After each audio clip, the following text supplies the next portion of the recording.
What's up, everybody? Welcome back to the Virzi Effect podcast show. My name is Paul Virzi, and today is Friday. What is it? The 11th, 10th. Oh, shit. It's my sister's birthday. 2020. And you guys listening to episode 454. And I have a great guest on this week's TV. You've done the show before, Mike, or no? No. Oh, Big wow. fan, though. All right, cool. So, yes, my buddy on the show right now has a special that he shot. When was that? You shot that recently, right? It got released recently. Mm-hmm. Yeah, I shot that in November during New York Comedy Festival, and then it came out January 24th. January 24th. He's got a movie right now on Amazon Prime called Timing. The very funny, a guy that I've always liked when I met in this business. Mike Canon is here. What's up, Mike? What's up, buddy? Thank you so much for having me. No, it was funny because right before we got going, I was just saying that all comedians had to turn into like tech pros, and we had to like learn how sound and fucking lighting. Dude, it's incredible. At this point, we're all our own full service agency and production arm. You know, we have to do our own PR. We're all social media experts. We're all editing. We're all producing our own shit. I have like thousands of dollars worth of devices that I barely know how to use. Oh, dude, I fucking built a studio in my house. I was like, what's that stuff that people have on the walls that are different shapes? What's that for? Like, order that. And they were like, that's for sound and stuff. Like, yeah, it's been brutal, but it's kind of good that we now don't need certain things from other people. Mm-hmm. Oh, totally, man. It makes me feel a little self-sufficient. Like, the stuff I've shot and put out in quarantine has been like my favorite stuff that I've ever done. Yeah. Well, see, that's the other thing too, that I think what you're doing is, really smart, is that you're doing your own shit. And it's like, if you're trying to get a special and it's like, well, then I'm going to go get my special. I'm going to make my special, or I'm going to produce my own stuff. And that's huge. And then look, you see that it's obviously helping, right? Especially online. Cause people are like, because look, man, nobody's going to it's really hard to get a deal now. Yeah. No, it really is. Gone are the days where, people that have been around for a little while get the half hour and it's like a progressive next step and all that stuff. It's kind of like, people are going for a younger audience and trying to obviously appeal to certain groups. And it's like, yeah, that's fine. All right, I'm going to do my own thing then. Yeah, and it's like you're doing what I did, where you had a child, which I have two, and it's definitely like, I guess for certain things and certain networks, I wouldn't say so much anymore. But when I first started coming up, it wasn't all of these streaming things. It was Comedy Central, or it was like Comedy Central or like HBO. Yeah. Right. And Comedy Central, they did not want to hear you had a fucking kid. They were like, yeah, well, that's not going to help you. Yeah. People that dress like like our network dresses don't have children. Yeah. Dude, I got to tell you, I'm not going to lie, during the pandemic. And by the way, how is your son? Is he one yet? He's good. He's going to be one in like 2 weeks. Wow, look at me on it. I didn't it's not that how creepy would that be if I had the date? I obviously didn't know. You have just the calendar with my kid's picture and the date circled in red. You're like 14 days. No, I know. You're like, all right, dude, we got to go. Dude, that's how I was when Facebook first came out. I was in college when it first came out, and there were no like etiquette or anything like that. So I'd like look up girls in my school, and then I'd meet them at parties, and I'm like, oh, what's up, Emily, right? You're a fan of Jack Johnson? How was that trip to Australia? Looked like fun. And she's like, Jesus Christ. Yeah. They're like, oh God, this is wild. I'm not going to lie. I had you here, and I was talking, me and Chrissy D were talking. I got worried for you for a second during this pandemic. And here's how I got worried. I could always tell, I got to tweet this, but I could always tell somebody's mental state by their hair color. Uh-huh. And like, I feel like blue is like, oh, trying something. Yellow is in my mind, yellow is full-fledged I don't mean like light. I mean like bright yellow. Right. Like a violet, like a neon yellow. That to me is a bad sign. But then you went pink, and I'm like, all right, he's okay, but he's going through something. And I was like, was like, he's okay. Like, he's going to be okay, but he's almost on the ledge. So I just wanted to, we were just totally joking about it. But no, man, you did the right thing because you were putting out content during this early, as was I. And I think it was just something that you just, I mean, we want to put out content, but if you can't be on stage, if we can't be on stage doing what we love, number one, you got to put stuff out. Yeah. I mean, I'm sure you're the same. I can't put all of like my needs onto my wife. You know what I mean? Like, we're so used to a certain amount of attention every single night. So we're hands-on fathers during the day. And then you get to go out at night and kind of let it rip and blow it out. And we obviously don't have that outlet right now. So all we can do is create stuff, and the comments and positive affirmation kind of act as the crowd. So that kind of has taken the pressure off of my wife, where, you know, initially in quarantine, I'm like, do you think I'm funny? What do you think of this? And she's like, Jesus Christ, do something. Yeah, you're looking at your wife like, can I get some positive feedback? That's what I need. Like, we need that. You know? Yeah, and she's like, actually, we have a 8-month-old child. Can you please? Yeah, can you? Yeah, that's. Now, did you go through any? Did you have the virus or no? Not that I know of. I mean, I think like everybody else, I think I may have had a touch of it in like January or February, because there was like a 3 or 4 day, span where I was pretty sick, and it felt like what the symptoms have been said. But I don't know. I never got tested, and now I'm in fucking Mohegan Sun in Uncasville, Connecticut. Around a bunch of mutants. I know Mohegan Sun, dude. There's nothing sadder than being in a hotel in Mohegan Sun for more than 2 days. Like, it's like you just got to get home. Right. Well, and that's when it's regular. And now it's like, I mean, the people that have to be here right now, still in the middle of this shit, it is a rare breed of human being. Yeah, that's just straight up gambling problem.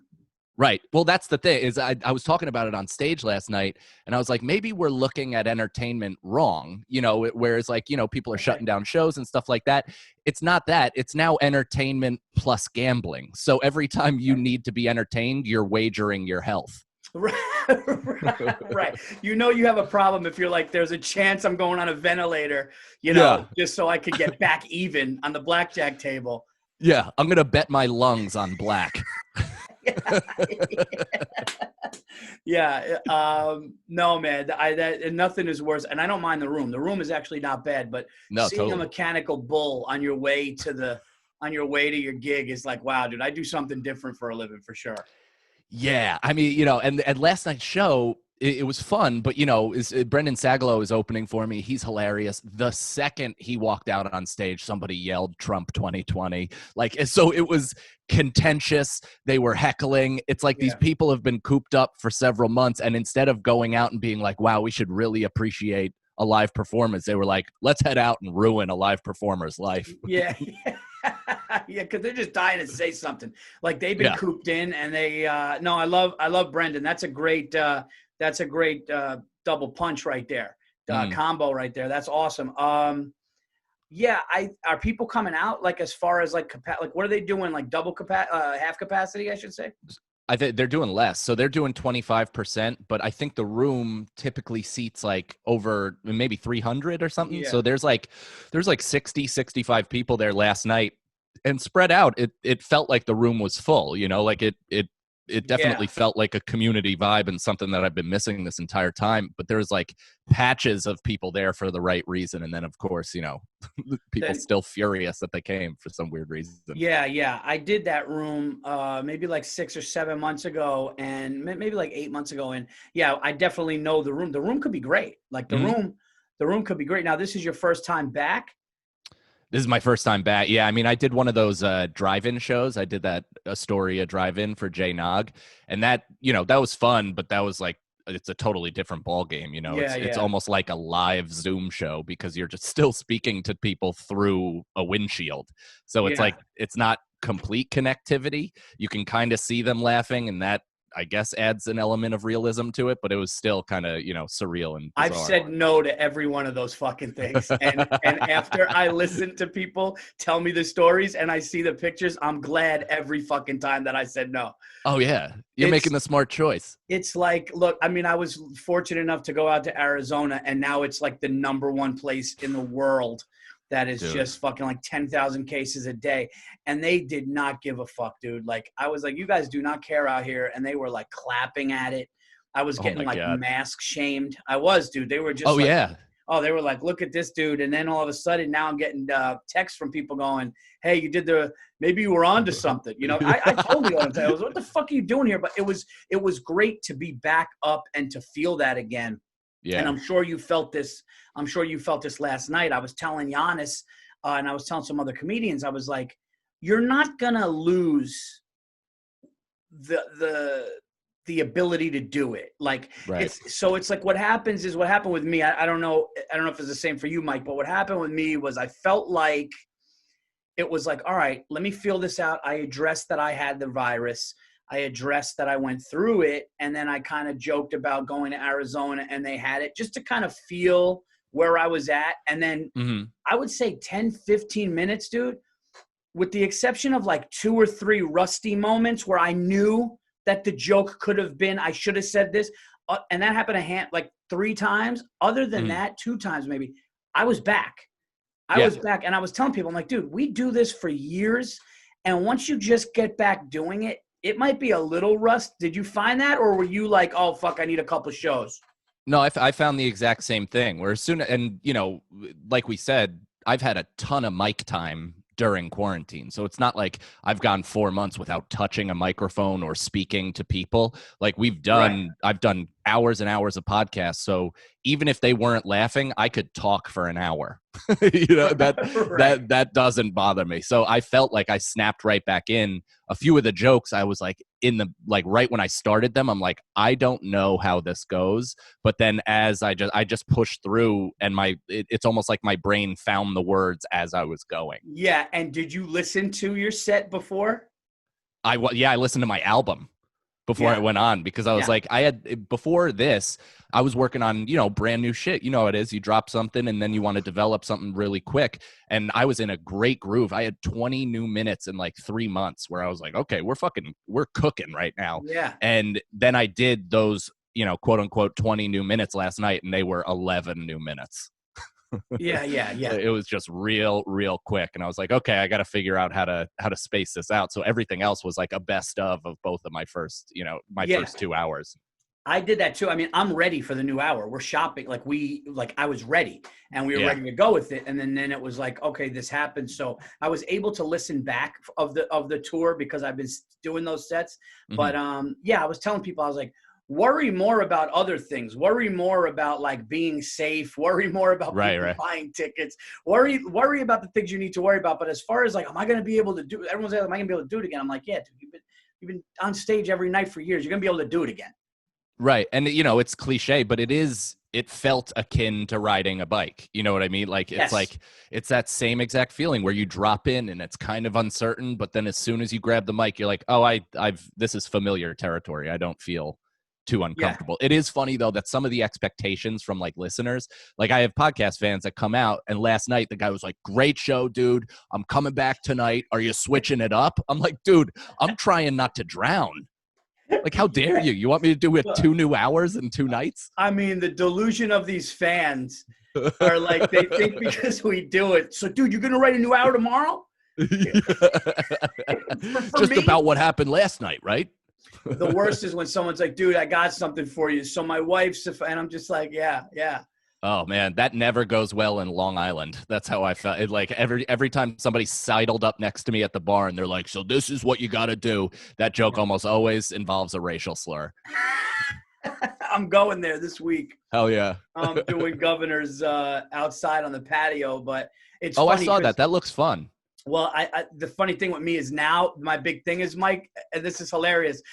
I ask for pictures. I want to see. I want notes. I want pictures. I'm not doing a fucking hell gig, dude. I swear to God, I'm like, what do you mean tense? What does tense mean?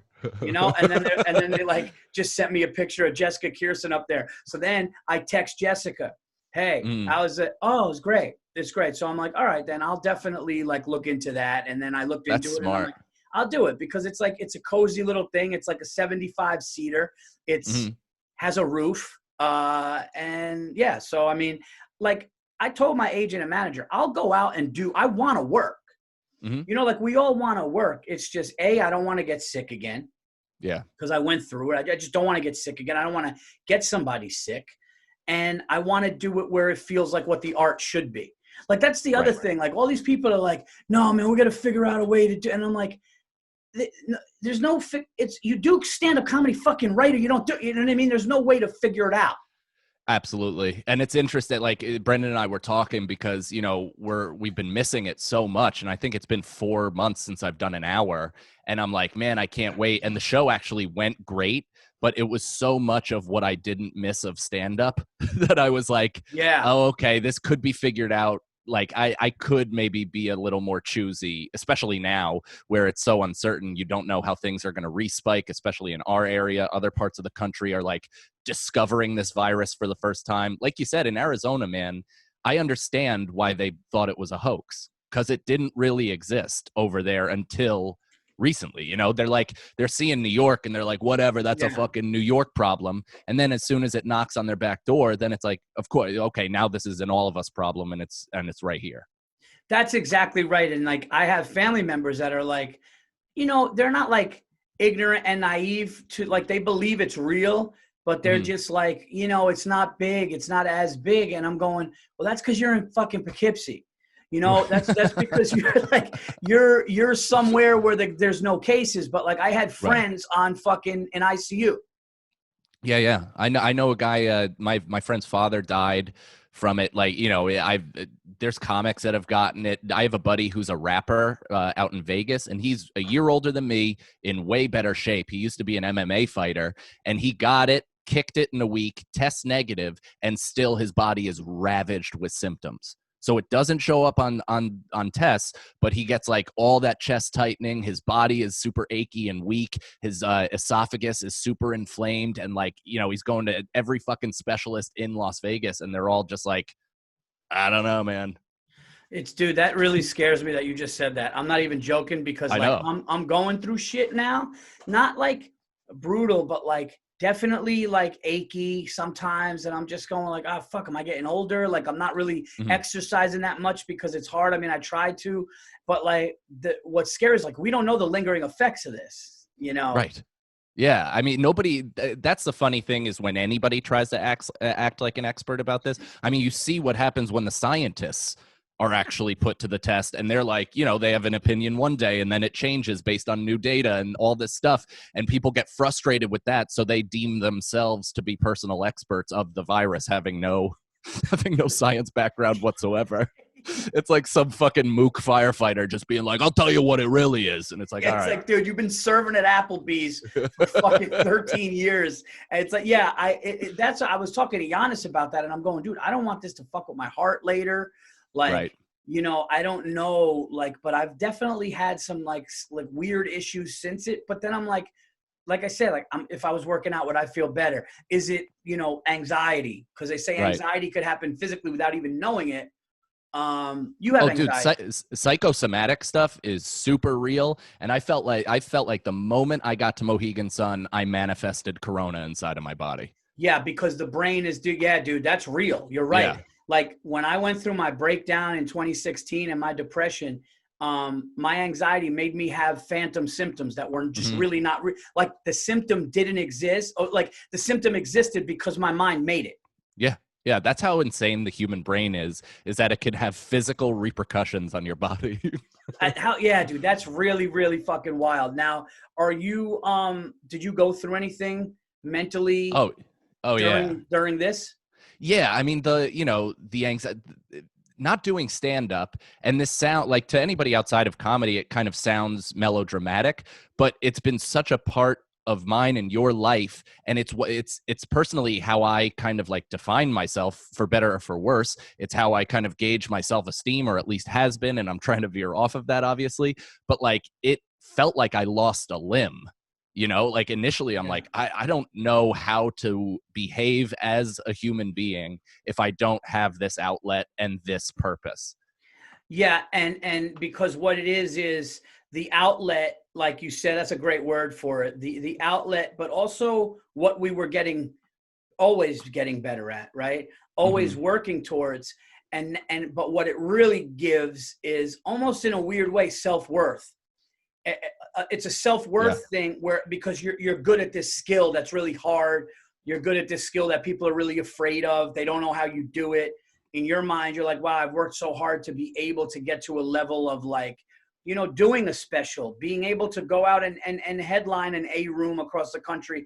And then all of a sudden you're like, fuck, dude, like, you know, cause like, I'm not getting I'm not even trying to be funny here. I will go crime before I go doing it. If, oh yeah. Like if comedy was gone forever, I would just make sure, you know, I would just get a crew and we would just start doing jobs until one of us got caught. I'm so glad you just said that, because I've been rewatching Sopranos, and this is like my third or fourth time rewatching the series, and I'm just like, I'm now focusing on the theme where they compare it to corporate America, their business, and how I'm actually like, I feel like more empathy and almost like, fuck yeah, dude, for the fact that these Italians were they came into the country, they were held down in terms of like education, all this stuff. They saw the steps of the ladder. They saw that it was a rigged game, and they're like, you know what? I'm going to fucking take it. And they just took what they, they elevated their status by just forcefully taking it. And while I'm watching it, I turn to my wife and I'm like, I think I could kill somebody. Yeah. Meanwhile, it's like paid actors on HBO, and you're like, it's gonna change your whole life. Like, dude, could you imagine your son like 15 years from now going like, dude, my dad was on the right path, and then during the pandemic he watched The Sopranos, and he just like, now he's like, yeah, my dad's been away for 15 You just years. adopted a whole new persona. Oh my god.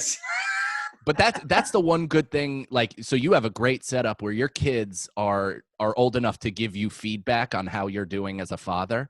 You know what I mean? So every day you're getting positive reinforcement. They're saying, I love you. They're like, talking to you. You're having conversations. My son is 1 and he's amazing, but he's not telling me that I'm doing a good job. So right. It's like, so that's what's been tough in quarantine, where it's like, I'm an insecure, like narcissist maniac that constantly needs affirmation, or else I spiral off the path. And so my son not being able to, compliment me has been detrimental. Yeah. Because like now my daughter is like, it's funny though, when they tell you the negative, it's hilarious. Right. Like I've literally had one of my kids go, why would you do that to me? And I'm just like, I'm like, yeah, you're like, and I mean, and I'm like, what are you talking about? But yeah, they're 11 and 8 now. And it's totally a different ball game. Like once your son gets 3 or 4, it's going to change, and you're going to be like, oh, I am doing a good job. You know what I mean? Right. Yeah. Yeah. It's hard, dude. It's really hard when you're coming up and you're trying to just keep getting up the steps of the comedy world and stand up. And then you come home and there's a baby there that needs you. It's way different. Luckily, you, like myself, we have strong women in our lives that really hold it the fuck down.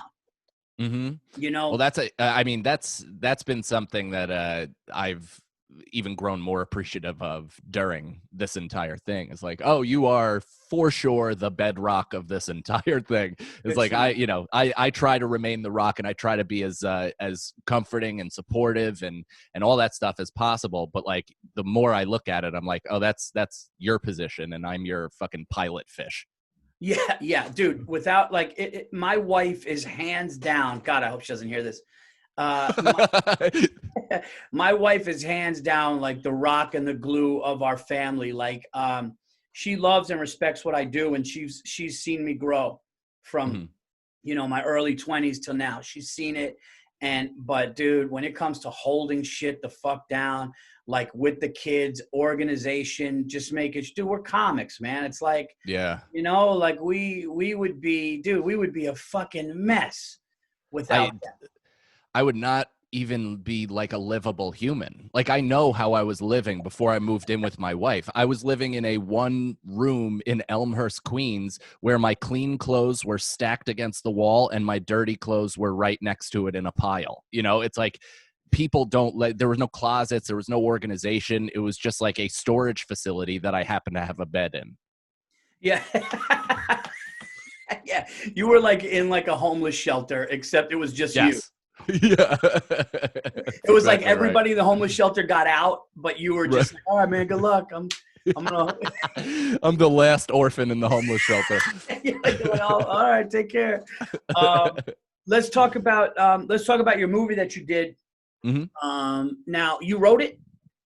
I mean, so the movie itself had like a loose script in the sense that it had like, almost scene ideas, so bullet points for things they wanted to capture, but 100% of the dialogue, my dialogue, I wrote, or improvised on the spot, actually.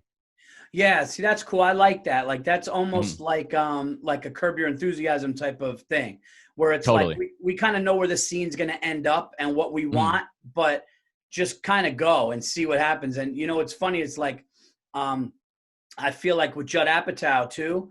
It's when Mhm. you get a lot of people in the room, it's like just roll, right? Yeah, yeah. And then you're gonna capture some shit from these talented people. You Right. you know what I mean? Well, and if you want to make a comic into a good actor, you let them use their own words. You know what I mean? Because we're used to trying to be as authentic as possible, or at least my favorite comedians are. We're used to trying to be as authentic as possible on stage and own who we are. So I think the same goes for when it's in front of a camera and we're in a social situation. If you're allowed to verbalize things how you would typically do it, it just comes off so much more real than it would if I was, trying to recite lines that I half forget. Yeah, I think so. I think, you know what? That's 100% true. And when I learned about that it was a late 90s, early 2000s Martin Lawrence movie. Yeah. And the director was like, dude, like Martin would just go. And like when he would just go, we would be like, oh my God. And it's like, yeah, because you're dealing with somebody that's funny and lives in that funny world. And when we're on stage and we see something in the crowd or something happens, our muscle and our instincts are to do that. So if you're in a Yeah. scene, you're like, oh shit, I think it would go here. This is what I would do. And then it Right. comes across, like you said, it comes across 100% more authentic. And now that's an indie movie that you guys Mhm. just were like pitched it to Amazon. No, so we guerrilla filmed this shit over like the course of 4 years. It was supposed to be filmed over a week, and it was just like sporadically filmed over 4 years, which How was both. funny, I don't mean to cut you off, but how funny No. are comedians with their delusion of how long something's gonna take? When they're like, dude, we're gonna meet at the cellar and for like 3 nights and we're gonna get a feature film. Like Yeah. it's just forget lighting. Right. Oh, there was definitely no lighting, but this was also like, I think there was like 60 scene changes, and I'm like, That's I hilarious. don't think we could drive to that many places in 5 days. Dude, do you realize that like Universal Studios has like 4 locations when they do a major movie? And it's like, you guys are going to go to 60 places? Oh, that's so great. But no, I don't know exactly how it ended up on Amazon Prime. I think that's a whole process where you can submit, and there's certain, financial stipulations that you work out with streaming versus dollars, and however that plays out, I'm not even sure. But the director, Alex Anderson, he was the one that kind of landed it there, and that's for the US and UK. And then I think he's sending out like an individual link for countries outside of that, like Canada and stuff. No, man, that's awesome. And like that independent shit now, there's platforms for it. Right. Whereas before, like you might not be able to see somebody that actually could act. Right. Right? You're like, oh, dude, that not only is that dude a funny stand-up, or he or she can crush on stage, but put a camera in front of him or her, and you know what? You're going to see acting chops that would have never been seen before, and Hmm. also that can book you for some other shit. Like that's the thing. That's been why I've pretty much done everything this year, is in hopes of getting jobs, and Yeah. my special, I put that together, I produced it, I got all the interviews, and obviously I wrote the full hour for myself. And it's like, I put that entire project together in hopes of getting a legitimate special next time, where somebody actually finances it, produces it, and gives it a proper release with a bit of marketing. The same with the movie, where it's like, I'm not getting acting roles. I've had a handful or 2 handfuls of auditions over the last 5 years, and Yeah. it's like, I wasn't booking anything, and I totally understand that. So I have to take it in my own hands if I want to prove that I'm capable of doing something. Yeah, and I think like as much as people are like, wow, there's not enough opportunities for mainstream stuff for certain people, and it's Hmm. like just a casting call, but it's like no, now there kind of is, because it's like if you can get like I was talking to Pete Davidson the other day, and I was like, dude, I like my by my house is woods, right? Yeah, yeah. Deep woods, like when we go back and like these trails that people take their dogs on. And I'm like, what's stopping any of us from getting some sick cameras, going in there and either shooting a short or an independent film in these woods with insane scenes? And it's just like, you can actually do that and then have somewhere like Amazon Prime or Apple TV go, oh, you know what, man, we'll put that on here. And guess what? Now 3 million people or 4 million people are going to see it. And it's like, you were never able to do that before. So as much as people want to complain and bitch, there's also a laziness to that, Mike. I feel like 100%.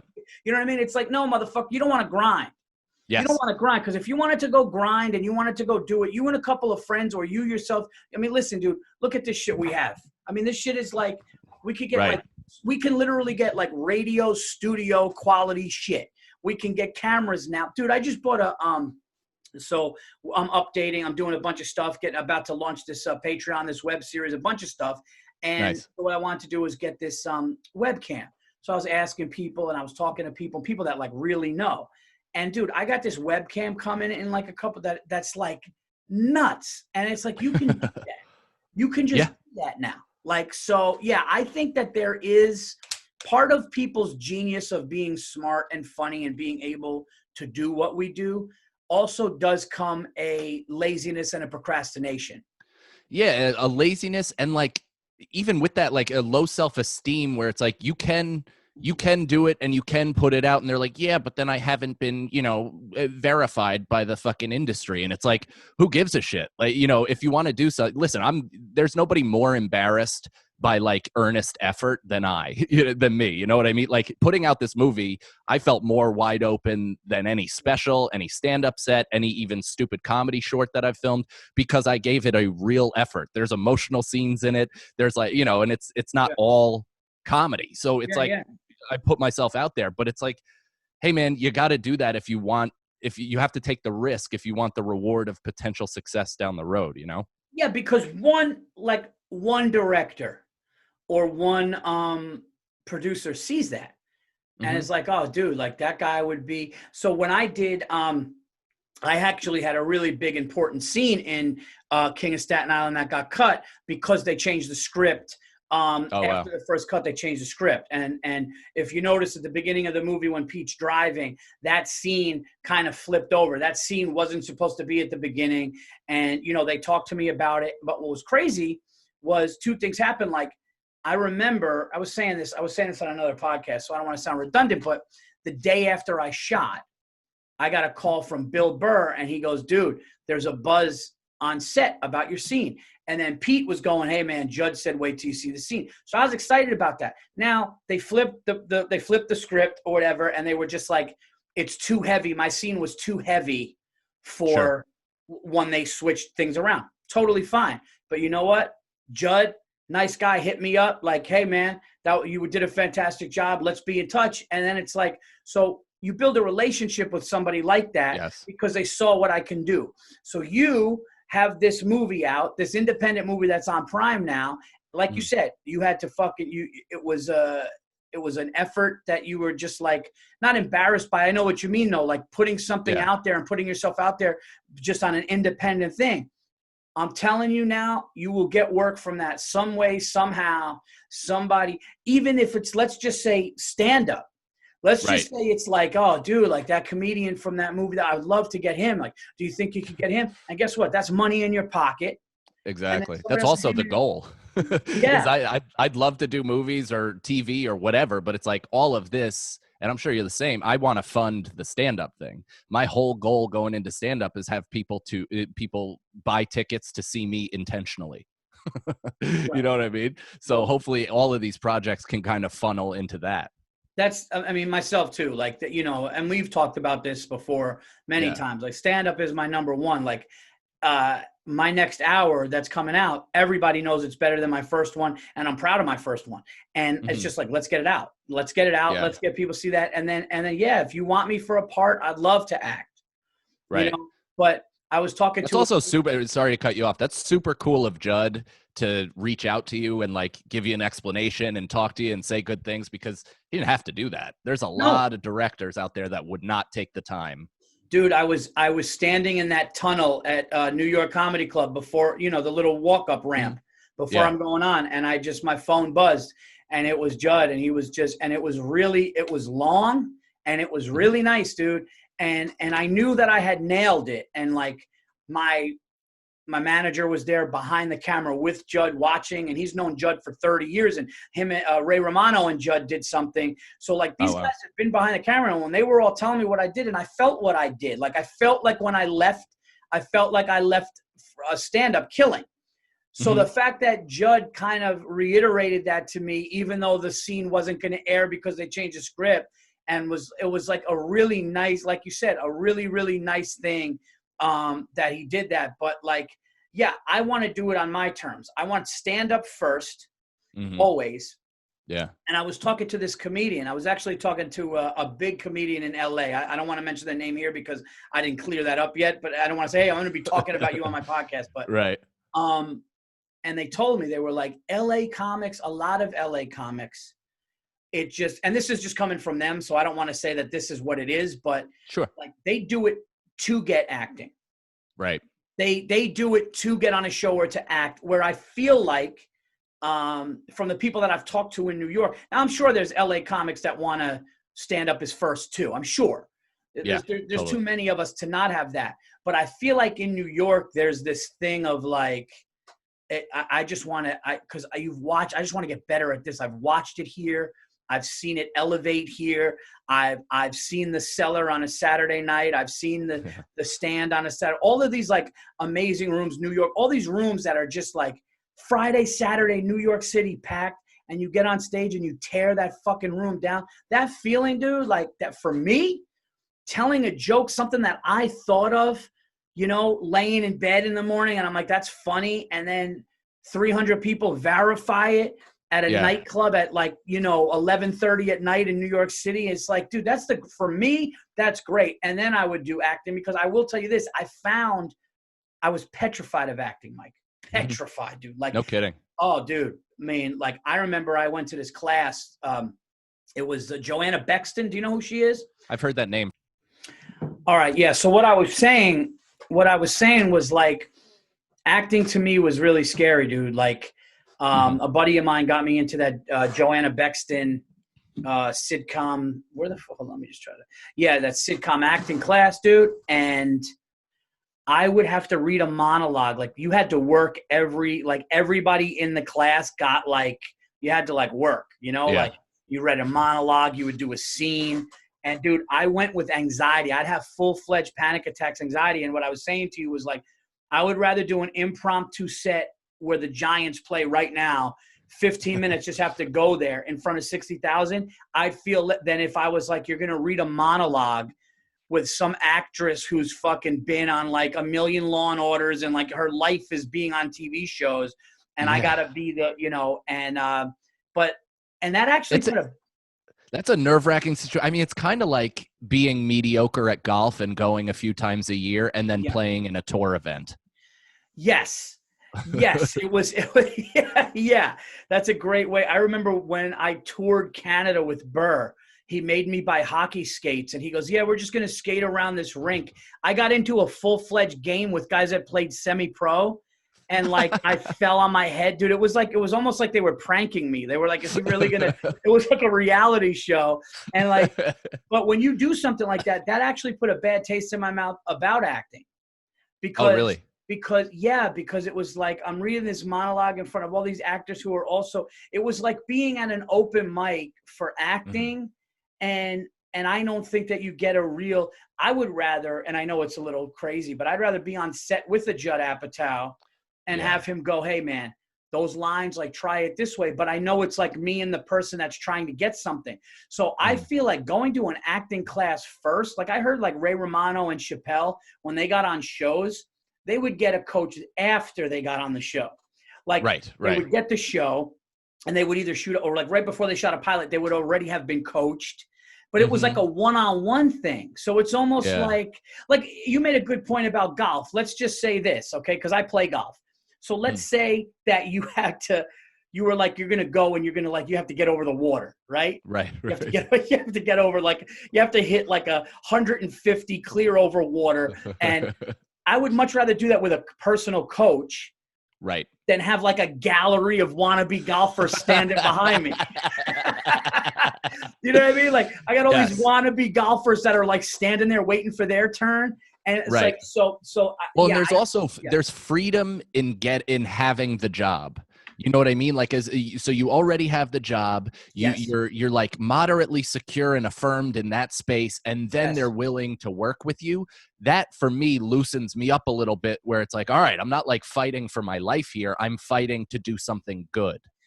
That's a fucking great point. It's like, that is actually the best way you could look at it, because it's like, it's the same thing as if you're trying out to be wide receiver, right? Mm-hmm. Once the coach calls you in the office and is like, you're our number one guy, now go out there and get better. Your mind isn't on like, oh, dude, if I drop that pass, this guy next to me is getting the job. And I feel like it's a pressure relief of just like, oh, dude, okay, like it's me. And then not only that, the confidence that gives you when they're actually handing you the ball, saying it's you. Now you're like, oh, now I'm going to prove you right. Right? 100%. Yeah. That's it. And that for me is how like I operate with everything. Like, I don't know if that's our personality type or if that's everybody, but like I almost like require that bit of like, hey, son, you're okay. Calm down. And let's just make something good together instead of worrying about whether or not you got the job. Yeah, and I feel like the reason why I always kind of, you and I got along with you and I liked you as a younger comic was because I saw that. I kind of saw the way you came up in comedy, kind of similar to me. You're kind of a guy's guy. You're a sports guy. You can talk sports. You're but you also know that you have this talent and you want to be up there with the best. You want to continue to grow, as do I. There's a unbelievable relentlessness in me of just wanting to get better, proving myself and doing that. But there's also an insecurity. I know that both of us have in different ways, father issues. Yeah. And then we became parents and all that. But like, I'm the type of guy that, cause I can shoot basketball, I'm 5'8", but when I go, I can shoot, right? Yeah. I can shoot. Now my son is winning awards and camps and shit. Like, my son is That's awesome. Nuts. No, Mike. I mean, when I tell you like college guys, pro guys, like he's at John Wallace camp today. He's been like, everyone's like, dude, this kid, like Chrissy D saw him and was like, that's like, for a kid his age, that's the wettest Jimmy I've seen. He has the best jump shot.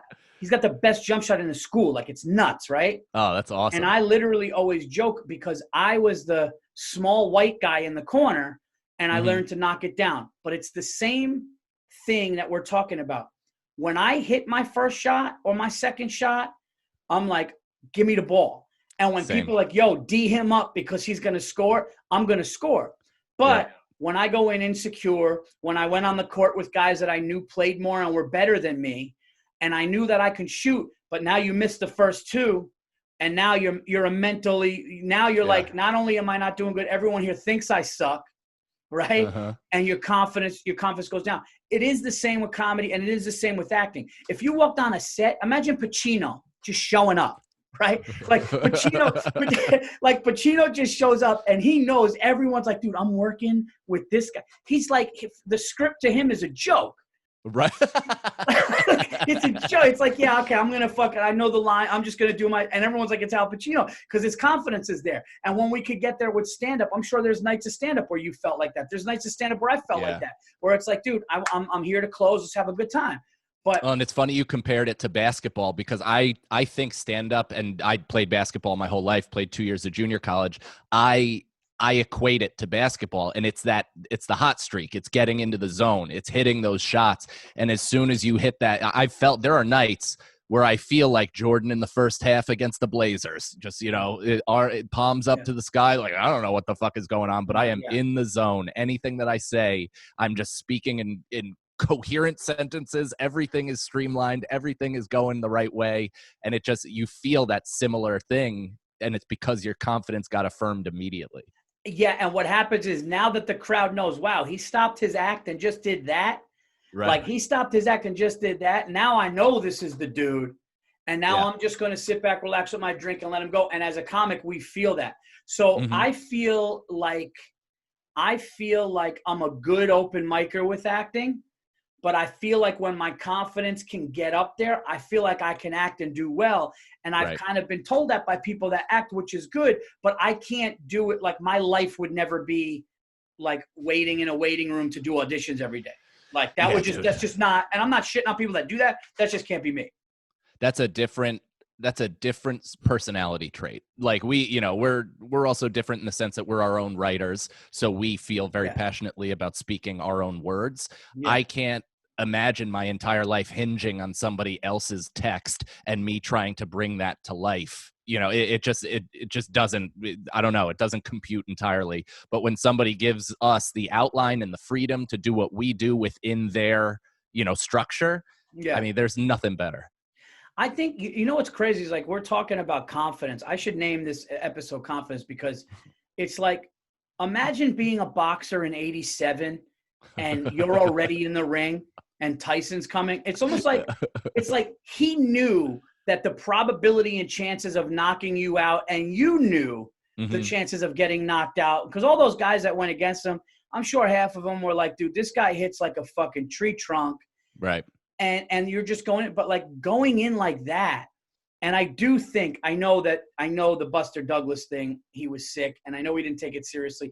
And also Buster Douglas went down for like, if you notice, Buster Douglas was down when they counted 14 seconds. So like Tyson technically beat him. It was a really slow count. Tyson got him down, but Buster Douglas had just lost his mother.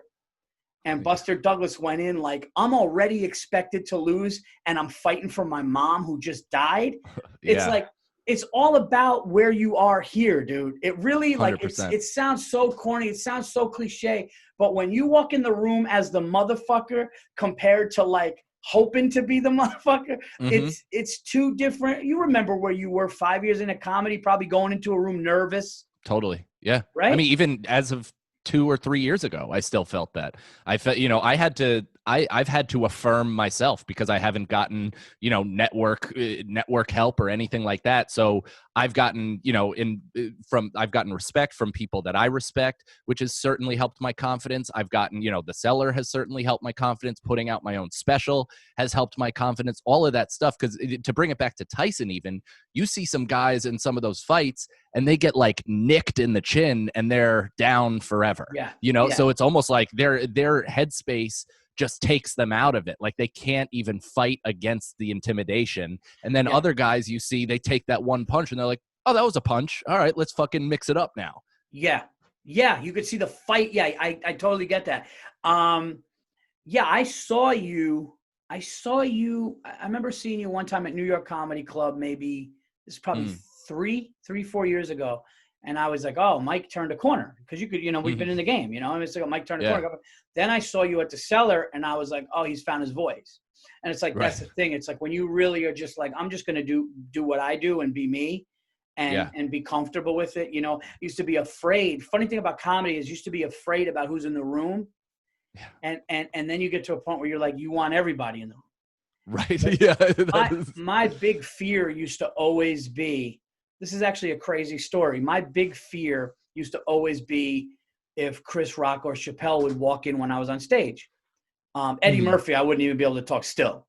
That's my number one. That's my, like, I would turn into a fucking, like, Eddie Murphy to me, like, if he walked in and I was, like, top of my game, I would just have to talk myself into staying in the game that I was in and not say Eddie Murphy's here because it would fuck me up. But I used to get like that. And then I had like one of the sets of my life at the Garden, and Rock was there.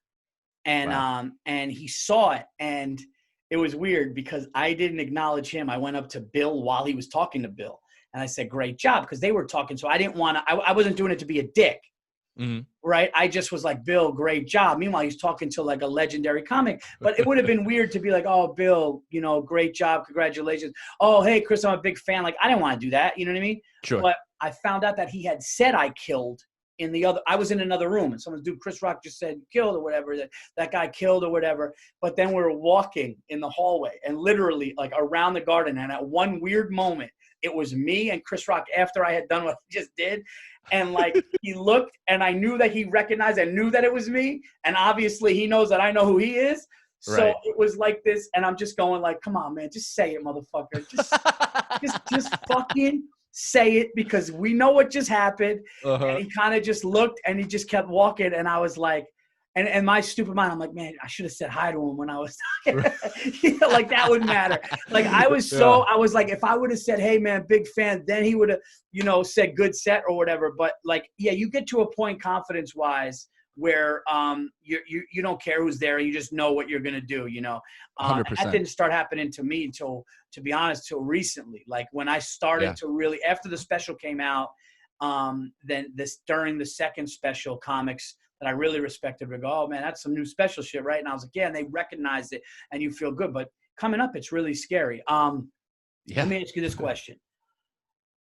Now with your wife, right, and your son, see, our wives, we ain't shit to our wives, right? No. So it's like we're not. Yeah. So we're like. I don't think I'm in my wife's top 5 favorite comedians. Yeah, that's fucking hilarious. We're not. So like, but we're like, I've learned that I'm not shit to my wife. Like my wife loves me and respects me, and my wife one thing is nice. My wife believes that I'm good at what I do. Thank God.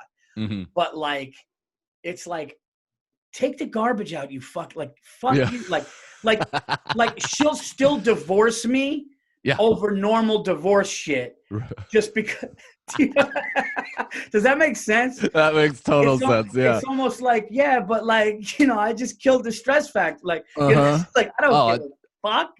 100%, and I think that comes from she's been around from the beginning for you. My wife has known me since I was 10 years old.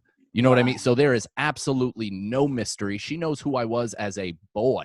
So all of my bullshit or anything that comes along where I'm like feeling myself, she's like, I know you, child. I know what can break you. and I also know that, you need to get your shit done. It's like, yeah, Mike, you got a special out. You've cried in my arms. Right. Recently. You've cried in my arms. Yeah. So it's like, but you and I also, another reason that me and you were similar in a way is because, and I've always I've said this, I said, Mike Cannon is like a younger version of me. That's why I got concerned when you dyed your hair. No, it's still pink. I don't know if you could see. I saw you and I'm going, no, not Mike. No, so like they got it like a zombie bite. It was like I was like, oh fuck, man, this crazy business got Mike. Honestly, this is just me trying to look like an alternative white. So, I'm accepted by the POCs. But my wife and I have known each other. So like I dated a girl in high school that was my wife's like middle school best friend. Oh man. So I've heard of her. We went to 2 different high schools, but I heard of her. Then she would just keep popping up in my life. And then in my early 20s, when I moved to Rego Park, Queens, she lived in Jersey City. So we would hang. So I've known her probably from my teens and then started to date her in my early 20s. So it's like same as you, where it's like that same woman. But I think also they're really strong and they've supported us. Mm-hmm. Through everything, and they're good mothers, and they're all about it, and that gives us the, because I feel they have good instincts. Because how many women do you know? And this is a terrible thing to say, but how many women do you know that are dating a comedian that is never going to make money? You know what I mean? So there's a lot of good women out there that throw their support behind fucking duds. And every once in a while, I'll get worried where I'm like, I'm so grateful for your support, but you might be an idiot. Like, I don't know. Yeah. Dude, you want to know? This is one of the greatest things that I've ever done in my life. And I swear to God, this is a true story. I was at the TikTok diner with Stacy when we were 23 and 24 years old, around there. And I looked across from her. I was doing black rooms. I was doing the urban circuit. I was doing contests. Dude, Mike, I came up in this business on some 8 Mile shit, and that's real. Like talent hosting the Boston on Sunday night. And it was like, I came up like that. And I remember I was just, my wife's smart girl. She went to like top grades in high school, top grades in college, just responsible and everything. And I just looked at her in this diner. I go, look, you can be whoever you want. You're beautiful. You're smart. You can be a doctor, lawyer. I go, I'm doing this. I go, I'm going to either be well off in my 30s and 40s, or I'm going to be broke in my 30s and 40s. Either way, I'm doing this shit. So you need to talk to whoever the fuck it is you need to talk to. And she talked like round those people up. Yeah. And she talked to my mother-in-law, and my mother-in-law said, Stacey, that's a tough life. Like, my mother-in-law didn't know if I'm funny, if I'm not funny, who I am, what I'm doing. Your daughter comes and tells you, I'm thinking about getting serious with this guy who fucking tells jokes at night. Yeah. But you know what? That helped me because it let me go, hey, you fucking people knew what you're getting into. Right. Yeah. Yeah. 100%, man. I think that's also the foundation of a good relationship is when you're extremely honest and also like communicative and realistic, where you're like, hey, this is how I feel about this certain thing. I'm completely driven and dedicated to it. I will be a good partner to you. However, financially, there are some bumps that come along with following a dream. So if you're cool with that shit, then we're going to get along great. Yeah, because the percentage of people, it's funny. I was like 23, 24, and I'm like, I could be broke or wealthy in my 30s or 40s. She's like, what's up with the 20s? Yeah. No, but it's very rare. There's a handful of people. Me and you probably know a few names, but there's a handful of people that just got handed the keys, right? Immediately, yeah. Like 4 years in, and they're on a TV show. Totally. Listen, there are those exceptions. There are people that industry sees something and they're just like, let's give the keys. But for the most part, you look at people like a Jim Norton, who I think is one of the most underrated comedians on planet Earth. Totally agree. You look at Burr. Burr was like, what, in his mid-late 30s, people start to give a fucking notice. And I'm like, and other people too, like that or just at that like these amazing seasoned guys that have been through hell gigs and great, another guy that's been at it for 30 years. And I think he's one of the most underrated, one of the greatest is Doug Stanhope. Yes. But you watch these guys that just dedicated their life. And eventually, like money, me and you aren't starving. Eventually money's going to, come, and the more stuff that you do and the more stuff that you put out there. But I do feel for a chick that's with like you said, a dud.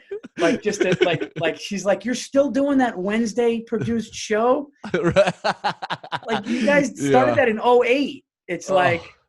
It just shows you how compassionate and like real, just beautiful human beings some women are, is when they can give themselves to somebody like that because they notice like a nugget of something and they're trying to be as supportive and watch it blossom, and then the guy is just like covering it with more soil. Yeah. Dude, what was his name? Stavros had that great joke. Stavros had that joke where he goes, when I first met Stavros, he was in Baltimore. He was like, I think he was hosting, and I was on the bill with Joe Matarese, and Stavros goes, for you people that are listening, Stavros is a funny comedian from Baltimore, Greek guy. You guys know Stavros. So funny. But he goes, this chick broke up with me. And he goes, and I'm just thinking, you know what, man? Good for her. It's like, because it's a good girl and you don't know what your future holds. I signed myself up for this. I didn't know I would take like collateral damage with me. I'm trying to minimize that as much as possible. Do you find yourself being a father now? Do you find fights with your girl or your wife that like are like, hey, can you stop fucking thinking about your career for a second?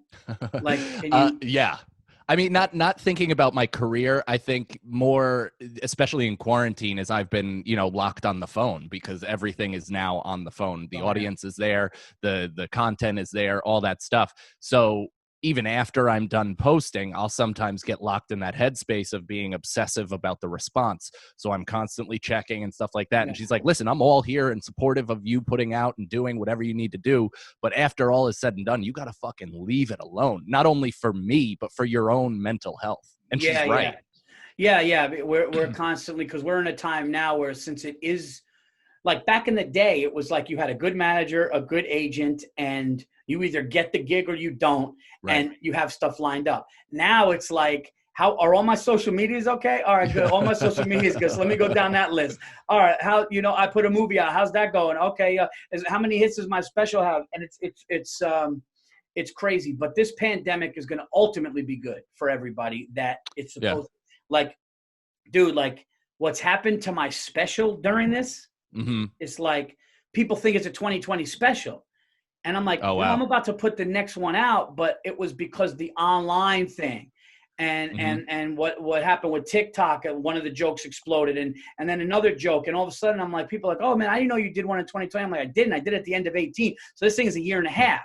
Yeah. You know, but it's like capitalizing on it, on that. I do feel bad for people that relied on the money every week and the spot money, and hopefully the comedy Mother Nature doesn't take out every, you know, people will be okay. I think ultimately, I think things will end up where they should. I hope. I do too. I think everything kind of the ship rights itself a little bit. Whereas, you know, it maybe some of the hobbyists that were doing stand up will move into what they're more comfortable doing, be it podcasting or whatever, you know, whatever. But people that like us that are, you know, we're old school in the sense that we love stand up. We love coming up with a joke. We love saying it every single night, refining it, the process, all that stuff, the energy exchange with people in real life. Like that to us means everything. So I think because of that, we're going to stick with it longer than, you know, say somebody who was just doing it to do. Yeah, if you were just doing this to fuck around and see if you could do that, that's really comedy Mother Nature just washing you ashore. Totally. And going like it's Darwinism, baby. Darwinism. Yeah, no, exactly. And these people that like, oh, it's about podcast. Like, you know, I was out in LA. It's about podcasts. Listen, I get how important podcasts are. And I love when people come to my show and they're like, oh, I love the Virzi effect and all that guest you had. That was a great conversation. I love that. But like, I didn't get into comedy to be a fucking radio host. Yeah. You know what I mean? Like, I would have went to fucking broadcasting school for this shit. You know what I mean? Like, I did it for what we did. But no, man, that's great that you're back up tonight too, and like you're getting that feeling of like, you know, I'm going up tomorrow, and it's like just to be able to do that, and like part of me is like, just I got antibodies, just fucking send me everywhere. But then the other part is like, I don't want to fucking get anybody sick, and like when I was in Arizona, they were good, like no meet and greets. That's good, yeah. Like, well, I know there's a couple comics that are out of their minds with that shit. I know Mark Norman was like hugging people and taking pictures after shows like a maniac. Brendan Schaub and Brian Callen were like, you know, licking the inside of their fans' mouths or whatever. But it's like it's so crazy. It's like we could do this. Can I spit in your mouth after the show? Now they both have corona. It's hysterical. But it's like, you know, I think there's a way to go about this while also being safe and respectful. And, you know, I hope this is for me, this weekend is a good litmus test. Yeah. And I feel nervous that I'm, you know, obviously putting myself out there as a lab rat, but also it kind of has to be done at some point. Yeah. And listen, man, like if you're being safe, you're staying in your hotel room and, you know, like doing doctors have like proved, like if you wear a mask and wash your hands, you're just not going to get it. Right. You're just not like the chances of getting it, they said, are like, it's like a 1% chance if you do the right thing. And listen, when you're on stage, just clean the mic after Sagalo. Yeah. Well, I have my own mic here. I was considering bringing it on, but they have like condoms for the mic. And even through that, I smelled Brendan's fucking breath on the goddamn thing. But, you know, it for the most part, I felt pretty, you know, I felt safe. And once you're up there, that element of it dissipates. I don't know if you found that, but like as soon as I got on stage and I started like moving the way I move on stage and doing a little bit of the pacing and talking and hitting jokes, and I was like, oh, I'm not even considering corona really at this point. No, once you get going and you're in your thing. I remember though, luckily they did it smart in Arizona. They had 3 mic stands and 3 mics for each of us. So the host, the feature, and mine was the furthest. Mine was the third one, and you just grabbed it. And I remember like I was up there and I'm sweating and I'm doing my thing, and the mic hit. I remember like it hit my lip a little bit, and I panicked for 1 second. And I realized, oh, it's a new mic. Right. And what they did was they actually take it apart. They actually were replacing the parts. Like they really did it. They really did it good. And yeah. So I mean, it's a tough thing for us because we have to make money. You know, that's the other part of this too, Mike. People are like, man, fuck that. Like, don't. And I'm like, listen, okay, I understand fuck that, but it's like, I need to make, I want to make money. I have a house. I have a nice house. I got cars. I got kids.